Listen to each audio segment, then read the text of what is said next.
Hello out there. We're on the air. It's Rink Moose talk tonight. The beers are cold. The mics light up. And the boys get set to fight. The gloves come off. Opinions get thrown. And someone slips on ice. One man howls. The other scowls. But the show must go on. Oh, the good old hockey game is the best game you can name. And the best game you can name is the good old hockey game. You're an announcer with a long stick from time to time. With hockey flows and more shots known. Pierre Maguire's life, not John's a leaf, Ovechkin's teeth, and Hoffman's crazy wife.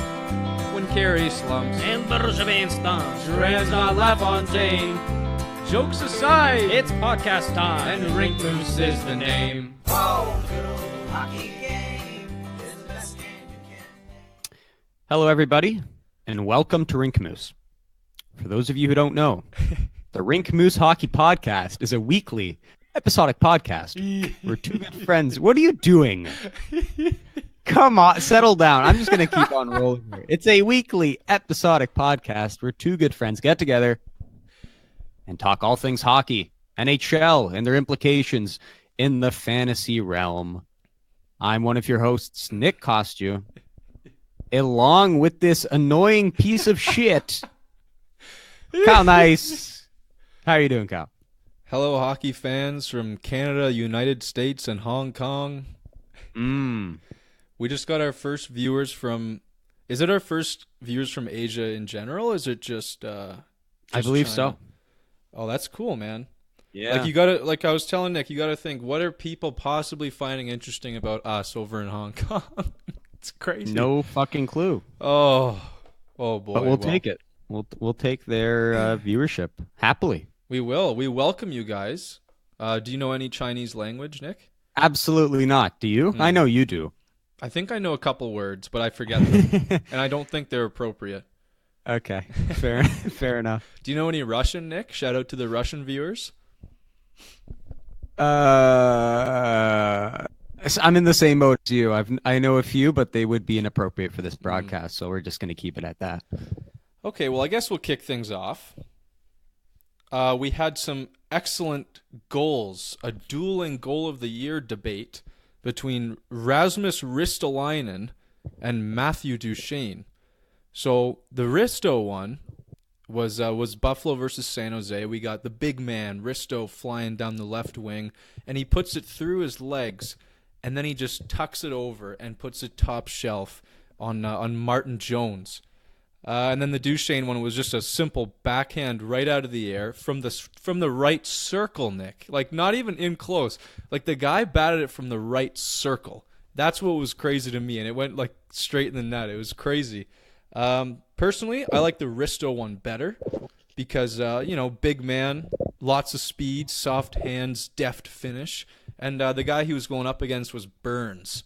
So it's not just like a random D, you know? The Duchene one was good. I think it was just a showcase of athleticism and just hand-eye coordination. But, I like the Risto one a bit better. What about you? I think it's not even a debate, to be honest with you. I see the Duchene one, and I just see a feeble attempt at swinging at the puck, and it happened to go in. It was just luck. If I give the guy 50 pucks from that spot to do that, he might not do it one of those 50 times. So to me, that's just luck. I mean, I'm not too impressed. I like the athleticism of Risto. I like skating down the ice. Burns goes for the poke check. He puts it through his own legs. Beats Burns. He skates to the front of the net, which is a dangerous spot. Like, someone's gonna fuck you up big time when you try to do that. Like, he doesn't just shoot like from the easy spot, like take a low percentage shot. He actually skates to the front and scores on Carter Hutton there, where he's got two sharks on him. And don't even get me started on the Selly. That was just a perfect way to cap it off. Yeah. But here's my two questions, and I have two questions for you. Oh boy. Question one: what is that Selly? Like, what is he actually doing? Can you answer that for me? Because I have no fucking clue. Well, I'll follow that with another question. Where is Risto from again?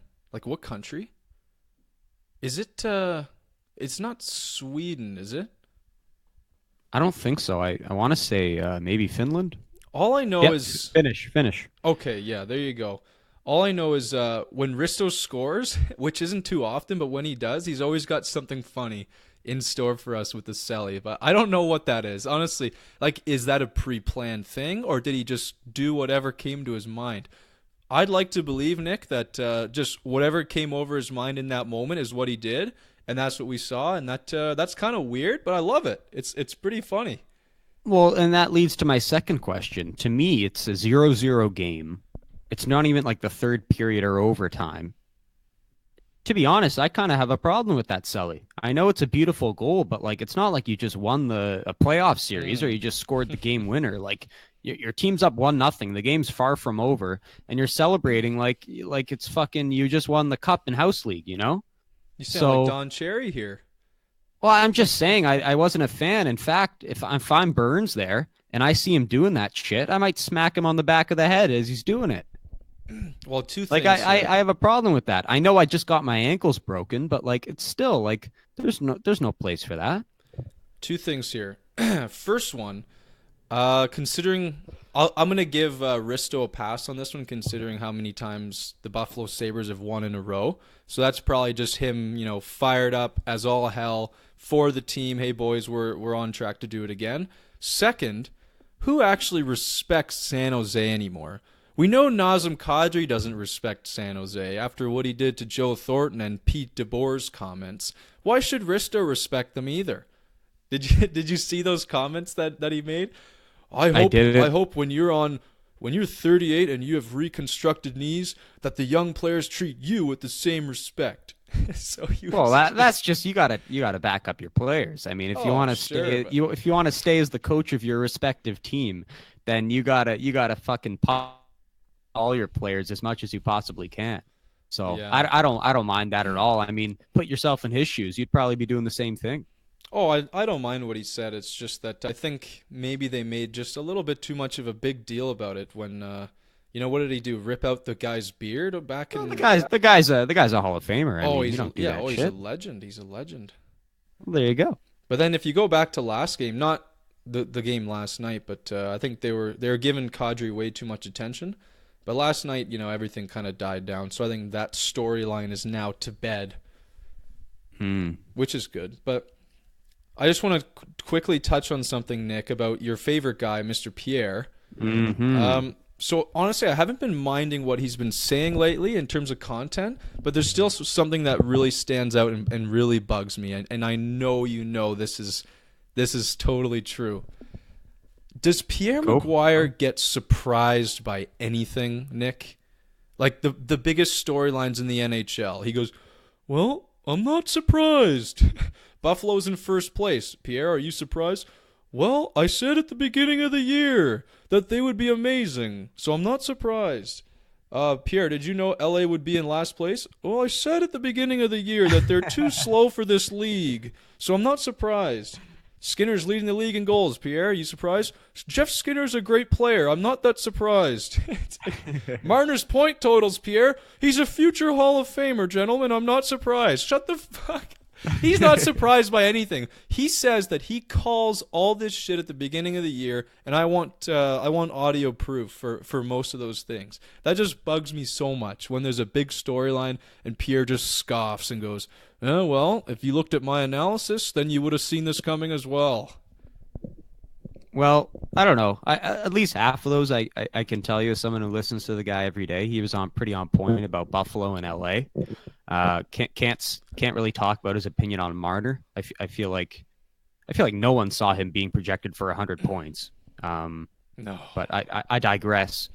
I don't know. He's surprised by certain things. I mean, a good example would be when Philly just hired their GM. That genuinely shocked him because usually. Yeah. You look at that team and, hey, the way they're constructed, it's not so bad. I mean, in drafts, they've had excellent drafts, especially most recently when they had 3 picks in the first round or something, and they all look great. And you see the young players they've developed. I mean, to me, that looked like more of a coaching problem and less of a managerial problem. So I, like Pierre, was very surprised to see that. And then to make matters worse, the other day they actually fired their assistant coach and someone else affiliated in a managerial role. So that surprised him too, because usually when you fire guys, you fire them all in one sweep. But here they are kind of slowly ruining lives by firing this guy there, firing that guy there. So Pierre's actually has been pretty genuinely shocked by those moves. So that's just an example for you. That he is human after all. I guess he is, yeah. And yeah, just to quickly touch on the whole Philly situation, what a mess that was. I remember I predicted last week that the coach would go, but this is just very surprising. And based on what everyone's saying on every news outlet, they're surprised as well. Like, if you look at Ron Hextall's moves over the last couple of years, it seems like he's done nothing but the right moves. I mean, I was one of those guys who was very impressed with the roster preseason before we saw anything go down. Sure, they don't have a goaltender, but one is in the works. It seems like he's constructed a fine roster, and he's done so with patience. And I think Pierre went on the record to say that, there's some difference of opinion between ownership and management, potentially regarding Carter Hart and when he does come up. I think it's the wrong move if they're considering calling Carter Hart up before he's ready. That's just that's crazy. He's 20 years old and he's not even putting up great numbers in the minors yet. But regarding that other guy in management that they fired, it's actually the guy who's been in charge of their scouting and their drafting.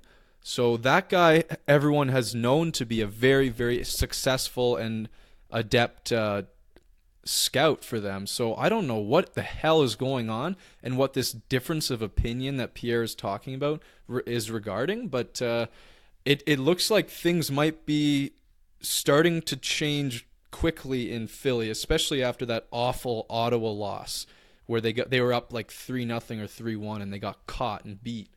But yeah, things are going to start changing in Philly sooner rather than later if what Pierre says is true. So look for a lot of roster moves there, Nick.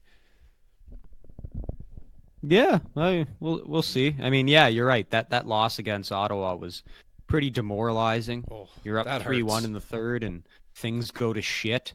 Especially how that Duchene goal went in, and you're thinking, like, really? That against us now? You got to be kidding me.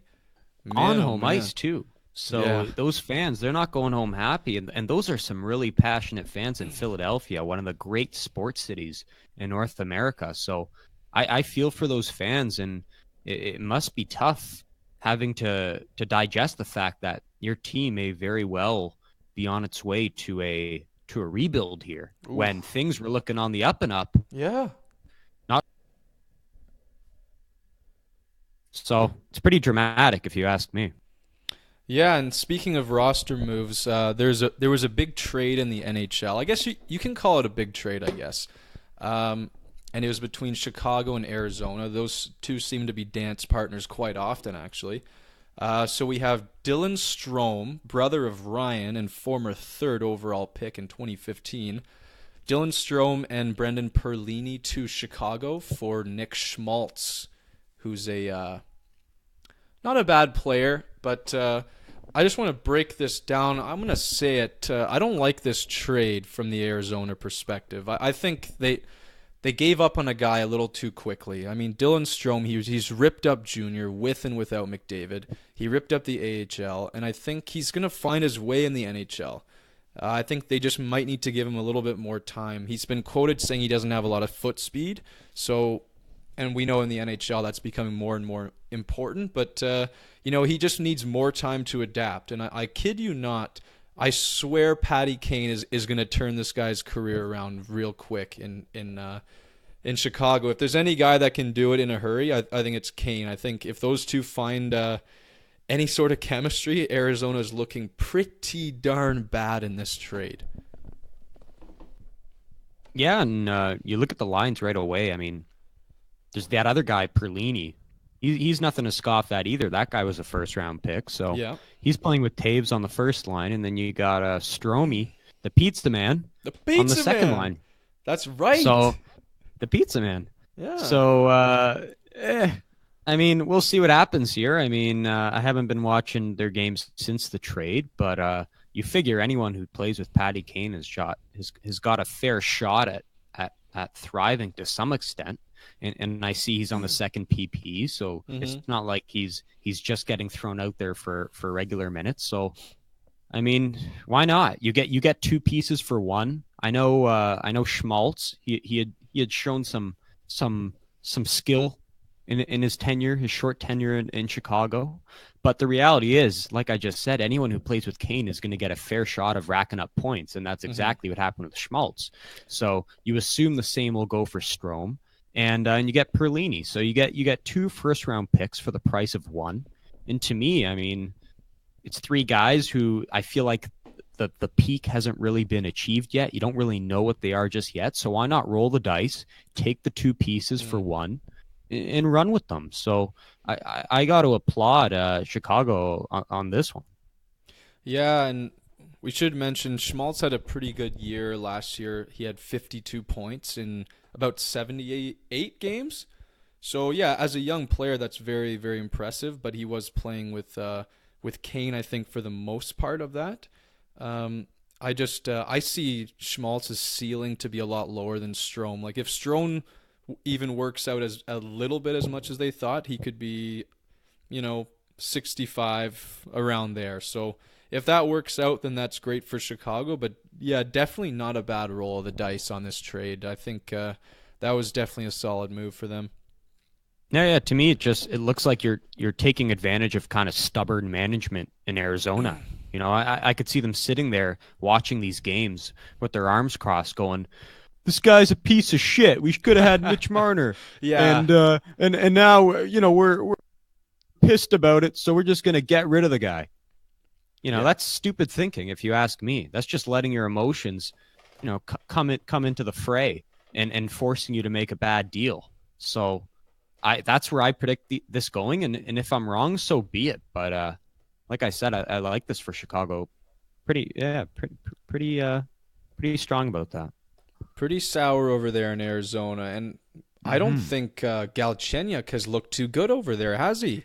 I've heard some definite complaints on the Arizona side, and now you're looking at center depth of Derek Stepan, Alex Galchenyuk, and now you've just gotten rid of Dylan Strome because Schmaltz is a winger. So, I don't know if that's the best move if you're thinking of relying on Galchenyuk here, which I don't think is a smart move. I mean, he's not proven to be a top-line center for sure, and we know Derek Stepan's ideally not a top-line center, so, I guess you're waiting for Barrett Hayton, but this is nasty to me, but, oh well, what are you going to do, right?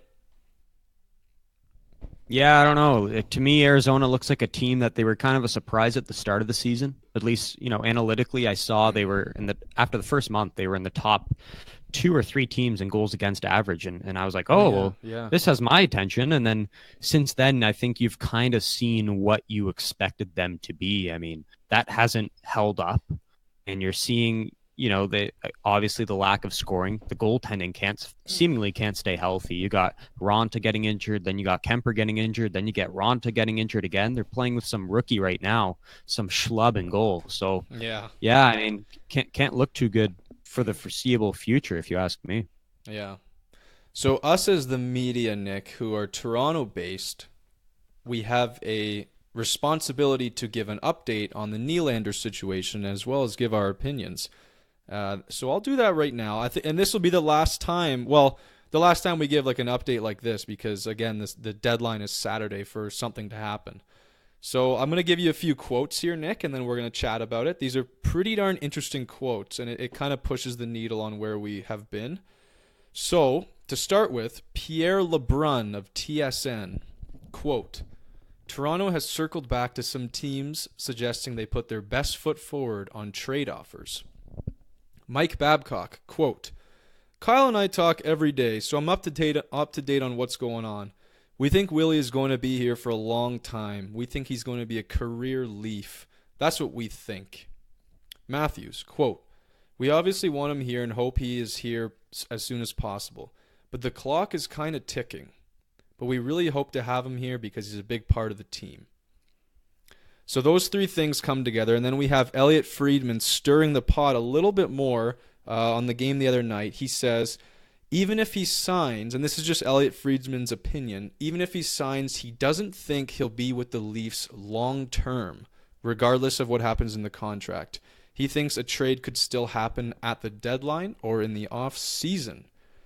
So where are we at with this, Nick? I think a couple weeks ago we had kind of decided amongst ourselves that a trade was maybe the more likely route.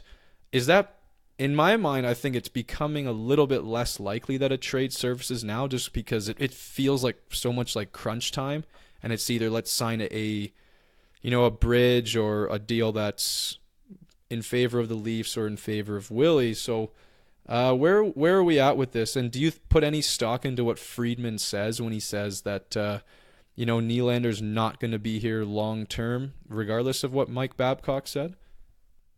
Well, to me, I mean, you can read into those quotes all you want, but I if there's one report that sticks out to me, it's that $300,000 difference, right? Yeah. I mean, right now the parties can't agree on $300,000, and I think that's just that's malarkey in my mind. I mean, let's face it, if you're going to let $300,000 dictate whether you're going to spend the next 3 to 5 years, maybe more, of your career in Toronto or wherever the hell else, Carolina, Florida, I don't fucking know, then I think you're making a big mistake. We're talking $300,000 compared to your $5 to $6 million contract, maybe $7 million. I mean, that's a little ridiculous. Am I wrong? I think you're correct, Nick. And am I wrong in saying that William Nylander, and I know he's doing the right thing because he's looking out for himself, which is not necessarily wrong, but am I right in saying that he's coming off a little bit stinky to you right now? Of course. I mean, to me, just sign the deal. If you think you're worth more, sign the bridge. I don't know, maybe something 3-year, $5 million. That would be an ideal bridge deal. Sign the bridge. Prove that you're up to par with Marner and Matthews, which you've not proven at all to this point. and then we can move on with negotiations. So don't be sour about it when you have no bargaining chip at all. Yeah, this is and especially because and everyone's throwing around the Pasternak contract, and we've gotten quotes from him saying things like, "Oh yeah, when I was like 8 years old, if you told me I would be making that much, I'd be over the moon." So Pasternak's saying all the right things here, just to make Nylander look like a total ass, and then you've got Pasternak leading the league in goals. Like, come on, man. Although, I will say Steve Dangle said something pretty darn interesting on Twitter. He said something like, Pasternak's contract is way below a Pasternak contract. So what that basically means is Pasternak's making way less than he should. So it's not really a good measurement stick because it's not really a valid contract based on his talent. So, I don't know, like, if it's over 300,000... At this point, I think Kyle Dubas is going to budge first, Nick. I think, he's going to say, all right, guys, I played my cards as well as I could, but it's time to just get this thing going. And I know Mike Babcock wants Nylander in the lineup as bad as anybody, and I think Kyle's gonna budge on this one. He's gonna cough up the extra. And maybe it'll come in around 7.4, something like that. But see, then I ask, how the hell is that going to work? Because when you count in the $11 million annually from Tavares, and then you got Matthews, he's got to be asking north of 10 at least. And then Marner, who looks at like 100-point pace right now, he's going to be saying, hey, I'm not so different from Matthews. I should be right around that range either.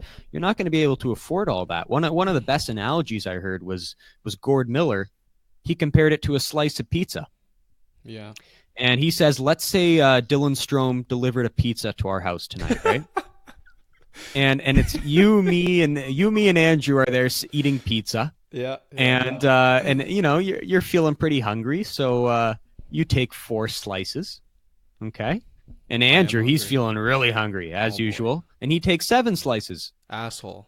And I'm sitting there left with 1 slice. There's only 12 slices. We can't make more pizza. The cap is like a pizza. You can't just snap your fingers and add 2 more slices to this perfect circle. It's only 12 slices. That's the way Domino's gave it to us. Shout out to Domino's. So, I mean, I'm sitting there with my one pizza, with my one slice, and that's it. So I'm shit out of luck. And that's kind of where Willie is now because of this Tavares deal and with the way Marner's been playing. That's kind of the way I see it.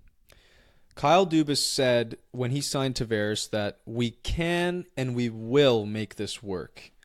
I don't know if he predicted Mitch Marner putting up nearly historical assist numbers and having the impact that he's had. Now, if you consider that, and you know what? I'm going to say it. I think Marner is the best player on this team offensively. And I know Matthews still exists, but I think Marner really, he stirs the drink on the power play. All right? He's gotten Tavares up to like a 50-goal pace. I think Marner's going to command way more than we all originally thought. So I'm going back to what Elliott said. Yeah, let's sign him long-term, sign Nylander long-term, play out the season, and then maybe he's gone. Maybe you trade him after that once he's under contract so another team doesn't have to go through the hell of negotiating. I think that's honestly the way it's going to go because, let's be honest, you can't fit all these guys. It's just not possible. Kapanen is a good story to come in here and make him even more expendable. And for Christ's sakes, this is one of the deadliest teams in the league, and we haven't even seen him all year. In fact, all he's been in is a distraction. So, yeah, I think he's going to sign, and then I think he's going to be gone, whether it's at the deadline or at the in the offseason. I'm not really sure, but I think that's the way it's going to go. Yeah, well, regardless, I mean, I'm just glad all this talk will be over in about 48 hours because we're recording this around Thursday evening. The deadline's 5 p.m. Saturday, so thank God this will be the last time we talk of this. And come next week, we'll actually be able to talk about the terms of the deal, if there is a deal, or the terms of the trade, and go over that. But one thing I will add, just to wrap this up, is my favorite quote was probably Babcock about last week when he was like, quote, I mean, Willie, I know Willie good. He's a good teammate, good person. He loves hockey. He wants to play hockey. Yeah. He literally says the word hockey in like one sentence. I love it. Yeah, he's just trying to do his best to help it along. Like, he's just trying to say we want you back. There's still a spot here for you. No hard feelings. Just get the hell over here. He's skating with some Swedish junior team. He's probably regressed so much. He's probably a useless player now. Hey, imagine he comes in, Nick, and he's like not that good. That would be so funny. I would love that if he comes in. He's a dud. He's like -2 in his first like game, and it's like, oh my God, who is this guy?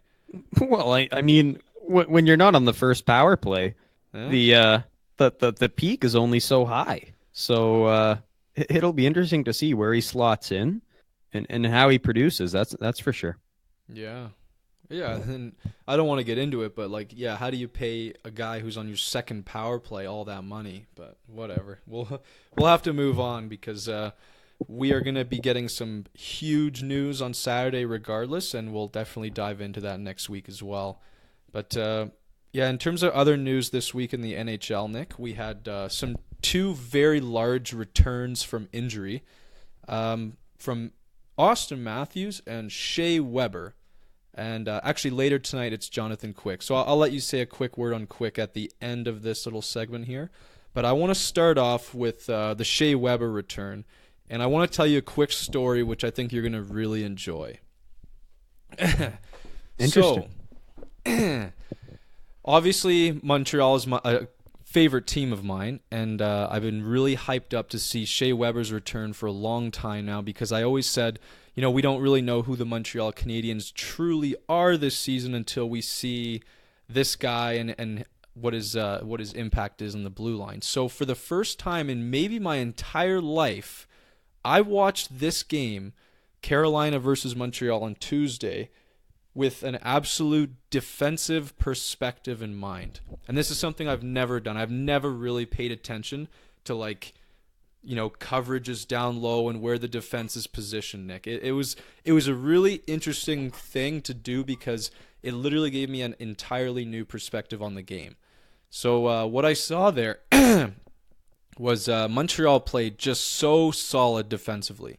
Like, I think they were nearly perfect in terms of coverage and all that. Now given it was Carolina, it wasn't the biggest, offensive juggernaut out there, but the return of Shea Weber was apparent in the fact that it almost encouraged the entire team to be more physical. I mean, we saw Shaw freaking laying hits left, right, and center. You just saw guys being a lot more confident with their bodies, and it was obvious that some guys would just not want to come down his wing at all. And yeah, he was just really smart positioning wise, and I think he loaded up like 6 or 7 bombs from the point, although only 3 I think hit the net. So there's a little bit of timing there. There's a little bit of finding lanes. But yeah, it was really cool to watch, Nick. Like, just watching this game from a defense-first perspective. I mean, it was a 2-1 game, low scoring, and I was just so entertained. I was like, wow, this is a fun way to do things. Well, what stuck out for me were just the statistics. I mean, I know you said Carolina's not an offensive juggernaut, but the reality is, if you just look at shots per game, how many shots you generate in a game, they're at the top of the NHL in that field. And when you look at suppression of shots defensively, they're at the top of that field as well. And what stuck out to me, I didn't watch this game, I just saw some highlights, but when I looked at the box score afterwards, Montreal, you like almost doubled them in shots. They were somewhere in the 20s, and you were somewhere in the I think maybe they hit 50. And the fact you kind of reversed that role, you were able to suppress the highest shooting team in the league to something very low, and you were able to generate a very high shot volume against the best shot suppression team in the league. The fact you were able to kind of do a reversal of roles there, that surprised me. So if anything, I'm with you. Just reading from the box score, it definitely must have rejuvenated the team. I know they didn't get the result they wanted, but let's face it, they ran into a hot goaltender. I saw the last 5 minutes of that game. They did everything they needed to tie that game up. Just for some reason, they couldn't get it in. So I'll be definitely watching that game against San Jose very closely Saturday on Hockey Night in Canada. It's going to be very interesting because you're going to have a very mad San Jose team who's lost their first 2 games on this road trip, Buffalo, then Toronto, and a Montreal team who's what, it's something like 5 or 6 in a row now they've lost. 5, so I think, yeah. It should be a very, very enticing matchup. Curtis McElhinney that night, that's the best goaltending performance I've seen this year. Like, Montreal was absolutely electric trying to tie this game up for the entire period. Like, they played a great game overall in terms of just generating scoring chances. I know Drouin had a wraparound where it was fully going in, and I think Trevor Van Riemsdyk just happened to have his stick in the way, and it didn't go in. It was like everything was going McElhinney's way that night, and it was a really impressive performance from him. But Montreal was just absolutely buzzing that night, and it was, even though it was a loss, like I said, I was so fired up watching it because they did everything perfectly to generate scoring chances. It just wasn't going in. But yeah, now they got some time off, regroup, and it feels good. It feels different for Montreal. I know it was a loss, but it felt a lot more positive, even though it's 5 in a row. So I think things could turn around for them real quick. But let's get into the Matthews thing, the big news. Did you watch the game last night, Nick? I did not. Matthews was exactly Matthews. Like, it looks like he hasn't lost a step at all. He had that classic laser wrist shot off the power play. He also set up Tavares for a good one on the power play too. Again, like, yeah, he was getting a lot of his work done on that power play. I think he said that he had trouble finding his legs sometimes, but honest to God, he looked just as good as ever. But the main player of the game for me goes to the equipment manager who had the assist on the Marner setup. Did you see that one?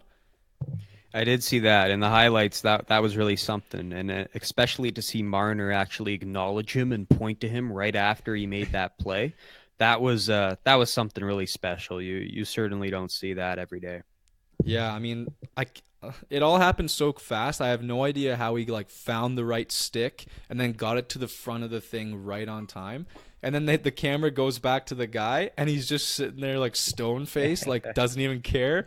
It was funny, but I gotta be honest, Nick, I'm a little bit frustrated with Toronto here, and yeah, they're not my favorite team, but they're definitely one of my teams. But it's just the media and the fans in general. It's kind of getting to me. Like, to me personally, it doesn't feel like a team that I want to do well right now. I don't know why, but just so over the top in the media. Like, the fact that Matthews had a contact practice was bigger news on TSN than Weber returning to a game after 1 year. Like, that's a little bit ridiculous. That's hockey starts off, and the main storyline, Matthews has contact practice, might play, versus Weber returns after 1 year, will play. Like, come on, guys. Like, this is just getting ridiculous. And then you're on social media, and people are going, oh, Marner's a Hall of Famer, Matthews is a Hall of Famer, Nylander's going to score 100 points when he gets back. It's just so frustrating. This fan base, I know they've been in the dumpster for so long, but man, it's an ugly side of the fan base when they all just come out and start saying, oh yeah, we're the best. But what I don't like about this, and not, I can put all that aside because, you know, they have had so many struggles for so long, is that when these Leafs go into the playoffs, there's no more underdog status. Cut that. It's gone. I don't care who you're facing. You are now the team to beat in the East when you enter these playoffs. I think everyone's going to be gunning for Toronto because, again, they're like, you know, everyone's talking about them, run and gun offense, all this, big Tavares signing. You're now the most hated, most gunned for team in the East when it comes playoff time. And I'll be honest, as a Toronto fan, I don't like that narrative for this team because we haven't had success in the playoffs yet, and I think the underdog mentality would be good for us, and whether they adopt it or not. But I'm just saying people are going to be more than motivated to try and beat this team when it comes playoff time.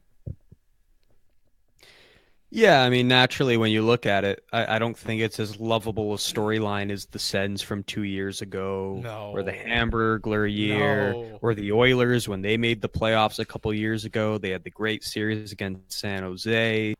I mean, it's not going to be one of those because you've put yourself in a scenario where you are expected to be the best. You're paying this coach millions of dollars to coach you to a cup. You signed the best FA and John Tavares.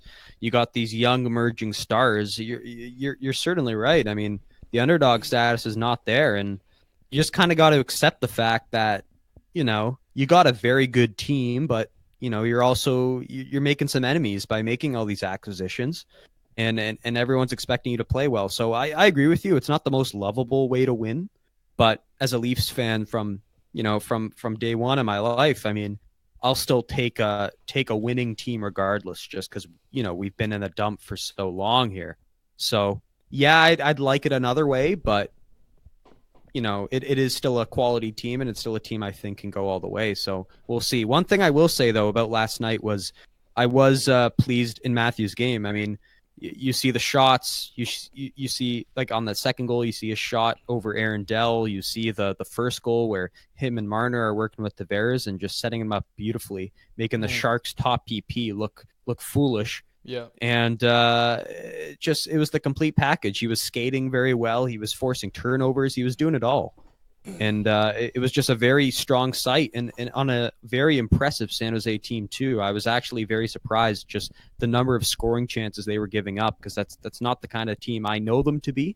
And I've actually been pretty disappointed with them so far this season. So I don't know what I'm more surprised by, the lack of skill on San Jose or the return of Matthews and how just, you know, naturally he slotted into that lineup last night. So I'm kind of left thinking on a lot of fronts last night. Yeah, I was gonna say I did not like what I saw from San Jose at all, and I'll be more specific even. I'll say I didn't like Erik Karlsson last night, Nick. I don't think he was doing a whole lot, and I'll be honest, I didn't watch the entire game. I think I didn't watch the third because it looked like we were gonna win the game. But yeah, it didn't look like a dominant elite defenseman back there. I don't know. Maybe this is this might continue all year. Do you think that's possible, or do you think Erik Karlsson's going to rebound and the team is going to rebound, or are we kind of questioning right now? Well, I think the team is most certainly going to rebound. I just have too much faith in that team and that coaching staff for them not to rebound. In terms of Karlsson, I agree. He hasn't looked the same since game one, and I don't know if this is a physical thing. I don't know if this is him still getting adjusted to the team around him, the new city, the new surroundings. I don't know. It could be many things. But not only him, but I want to talk about Brett Burns. I mean, watching those highlights, I think he was on the ice for every single goal last night. Oh, wow. And I told you from the start of the season, Brett Burns is a 5'6" defenseman. Like in terms of just defensive hockey. Come on. He is like a 5'6" defenseman. He is like 3'4". David Schlemko. Yep. No. He's like David Schlemko. He's like Come a on. 5'6" defenseman. The That's only a little reason he extreme. is Norris Trophy candidate was because he put up the numbers he put up. And he's a forward who happens to be playing defense, and he's got a rocket of a shot, and he's got a great personality. That's about it. So He's your favorite yeah. player. Oh, yeah, because of his personality. But I'm telling you, is defensively, and I've seen him play so much, he's not good. Like, he's just not a good defensive hockey player. I'm sorry. I got a hot take for you. This is the third oldest team in the league. I don't think they're very good, Nick. Okay. I don't think this team has what it takes to make it to the second round. And we'll see. Hey, when you look at Patrick Marleau and why he decided to leave there, Smart guy. I think he might be saying the very same thing that you're saying right now. I see this team aging, and I want to go to the Leafs because they've got a better shot at winning. And honestly, I can't blame him. Anyways. I mean, Shall Joe we? Thornton doesn't even look very good. He looks like he's just trying to stay alive, you know? Well, yeah. I mean, how can you really skate at that age with those knees? I don't really blame. Like, I can't really look at him and say I'm surprised, you know. And that's always been his game, is kind of slow, steady, and make precision plays. But yeah, it looks like if they're gonna get any effectiveness out of him, it might be on the power play where he doesn't have to move around a lot. But yeah, fuck, I don't know. I wasn't. They're definitely a lot lower than I thought they would be, and I don't think they're gonna get much better here. I think Karlsson's let them down a little bit, and well, then again, you do have Timo Meier coming back. He's out, right? Hey, no, he's not injured. He's healthy. Oh, he's shit. healthy right now. Well, he's Yeah, cooled I don't off. know. Yeah, I'm surprised to actually hear what you're saying because if I'm not mistaken, you predicted them to come first last week yeah. in the Pacific Division. So Yeah, I don't know if disappointed that's me more big so time. just how weak the division is, or if whether you're actually impressed with this team. Well, I don't know. It just the division's weak, and yeah, I don't know. There's so many questions with this team, but I don't have any faith in them just due to their age and their. I don't know. There's what I saw last night wasn't all that great, and their goaltending. Like what has happened to Martin Jones here, and Aaron Dell didn't do himself any favors either. So yeah, I don't know. He didn't really have any chances to make I any guess. saves last night. And in fact, if you look at, I've watched a lot of their games. Their defense is letting their goalies out to dry. Like I said last year, this was a top penalty killing team. This was a top scoring chances against team, and that all that defensive identity that I saw in this team has kind of gone downhill. You look at the analytics, and they're not nearly where they should be. And you watch the goals, and this isn't on Martin Jones or Aaron Dell. This is just defensive lapses. There were plays last night where there was a Leafs player right in front of the net. Just look at that Tavares on that first power play goal. Yep. I mean, it was abysmal. Yeah. So to me, they got to fix some things up. And to me, and this is a good analogy, they kind of remind me of like the Tampa Bay Lightning from last year.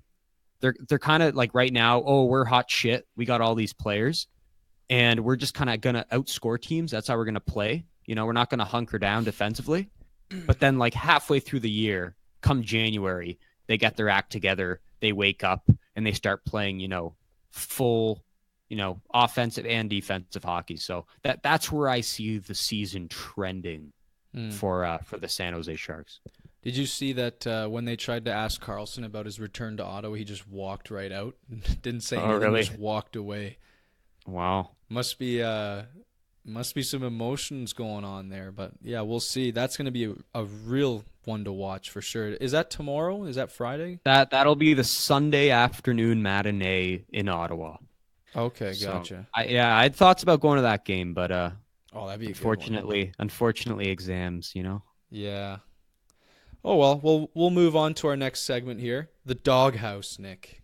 This Dawg one House. is a good one for me because I don't like this guy. So we got our main player that's in the Dawg House is Ilya Kovalchuk. With the introduction of Willie Desjardins, we've seen Kovalchuk's ice time plummet to around 6 minutes, which is just sad. I mean, he was doing okay, I thought, from an outsider's perspective on the LA Kings there. He's got the weapon of a shot, but it looks like this coach just doesn't have a place for him. I mean, be it what you will, small sample size or whatever, but it's looking like how long can Kovalchuk, knowing his personality and who he thinks he is, how long is he going to take this? Something's coming to a head here, is it not? Well, it's funny because I'd like to think things are, and I like drama, Kyle. You know that. I love when things go to shit. It's fun, and I love hearing what guys have to say. But unfortunately, I'm reading the reports out of L.A., and both guys are saying the right thing. I mean, Desjardins, he's kind of just saying, "Oh, well, he's a good player, but we've had these younger guys come in. Matt Luff, he's actually been great since he got the call up from Ontario.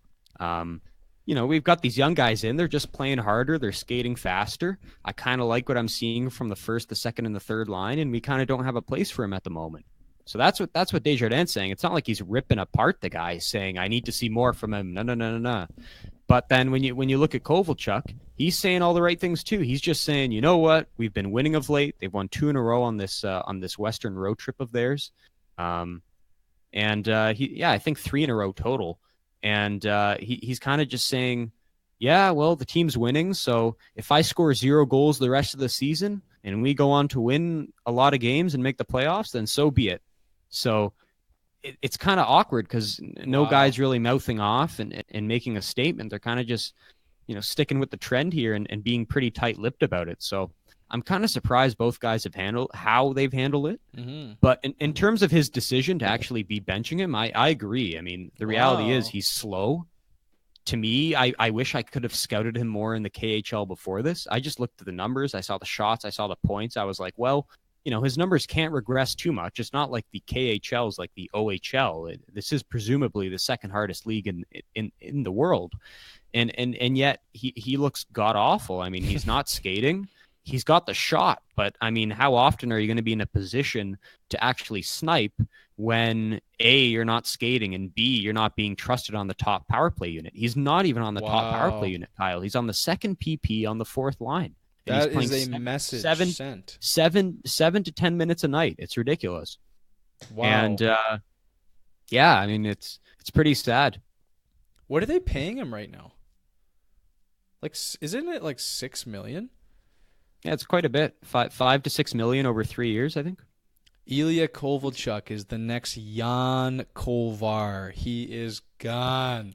But I'll tell you what, it looked good originally because he was like a point per game player through like the first 14 games. He had like 14 and 14, and now he just hasn't had a point in like 10.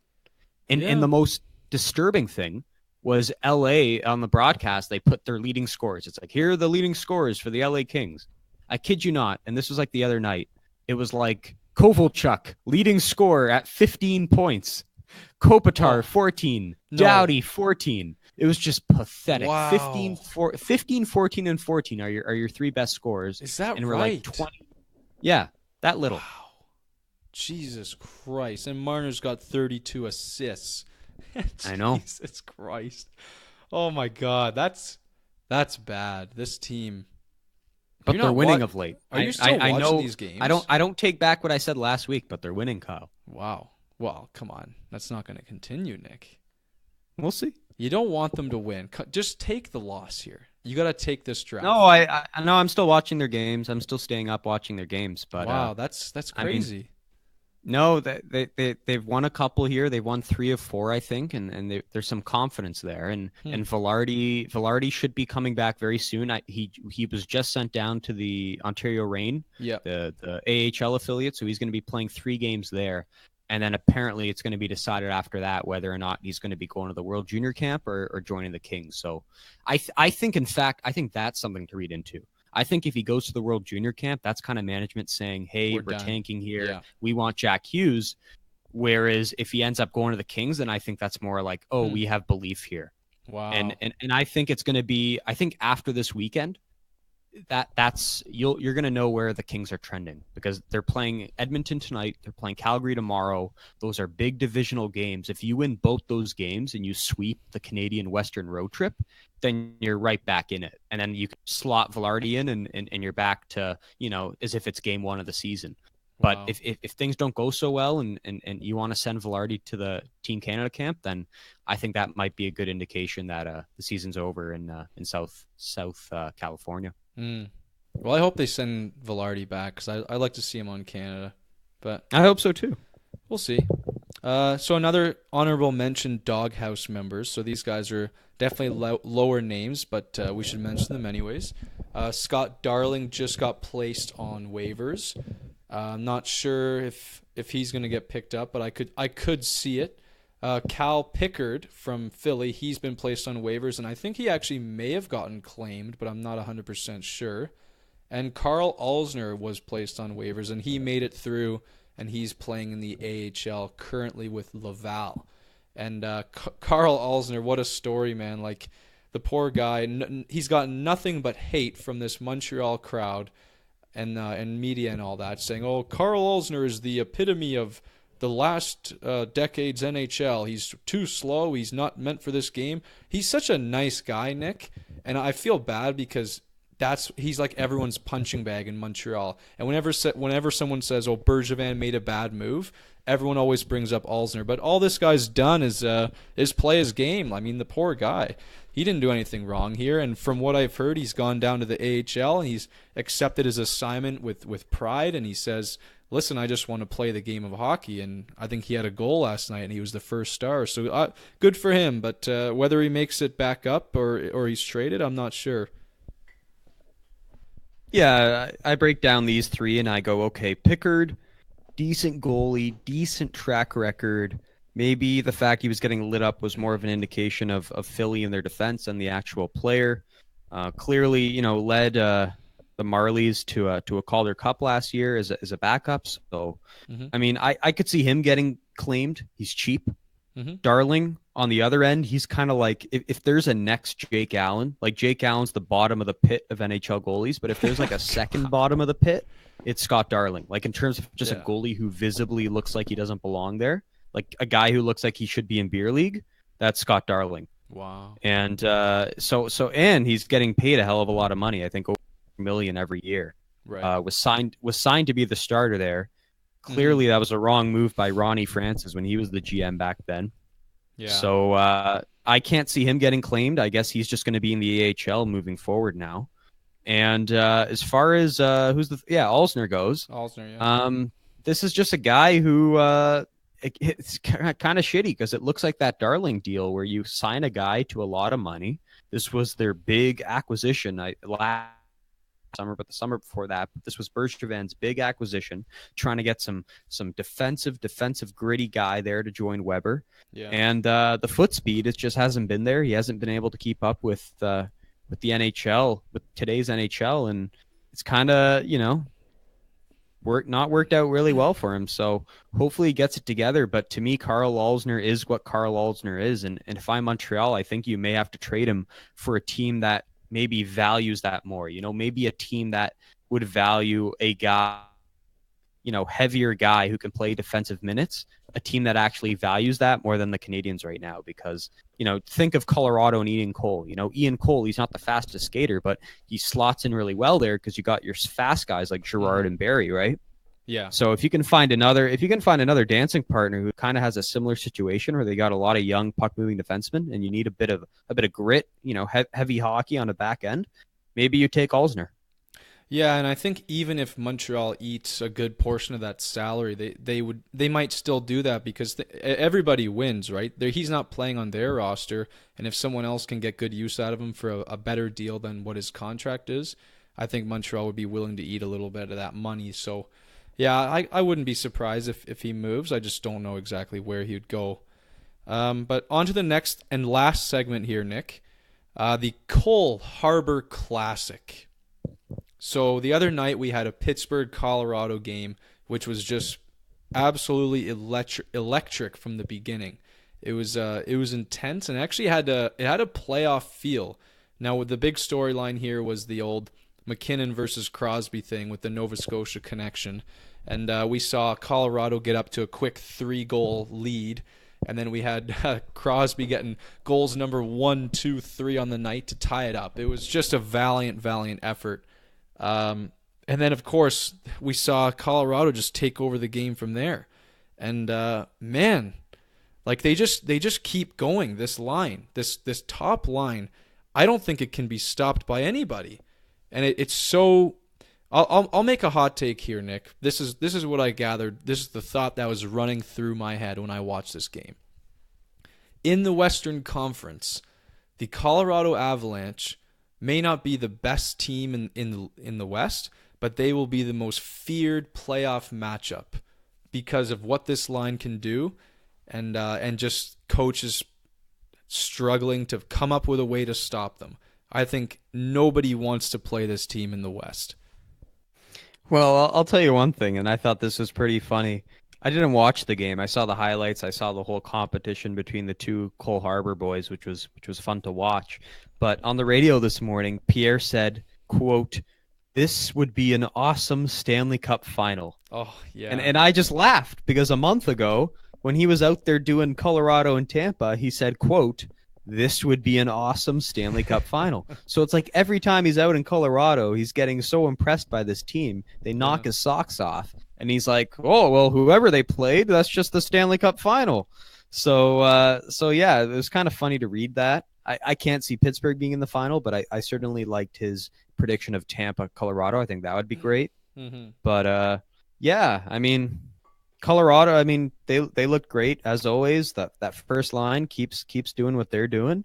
And Pittsburgh, I know they got their act together of late. Since they kind of had that wake-up call from the comments from the GM, but tough way to lose. Very tough way to lose, but I know they won the game in Winnipeg the night before, so that's kind of the saving grace here. You had a tough back-to-back. That's a lot of travel from Winnipeg down to Colorado. You got one of the two against arguably the two best teams in the league, and I think you take it. Yeah, I don't think Pittsburgh's too down on themselves for this loss. I know the scoreboard said 6-3, but in reality, it felt more like a 4-3 game because Colorado did get that 4-3 goal, and then it was an empty netter, and then it was just kind of like a crap 6-3 goal, which they did score on the goalie. But yeah, Tristan Jarry out there, so the goaltending's it's up in the air, but I didn't see much to worry about from Pittsburgh's perspective. I just see Colorado just keep on rolling.